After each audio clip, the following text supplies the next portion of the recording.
everybody sees you as the real life GTA. That's true. From all the things you could do, you could draw inspiration from both the GTA. There's no complicated explanation, parang gano'n.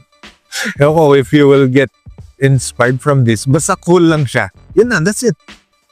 Well, as you can see naman sa package ko ngayon, and hip-hop, parang gano'n. Makikita ko lang kasi talaga siya as cool siya na game. So, you can do freely whatever you want. Now, kung ano man yung sa akin ngayon, status ko ngayon, actually, my businesses, hindi ko naman pinangarap ng bata ako yan eh. Di ba, may tindahan ako ng gulay ngayon. Papangarapin mo ba ng bata? Ayun, syempre hindi, di ba? What else? Magtinda ka sa, meron pang kantin, gano'n.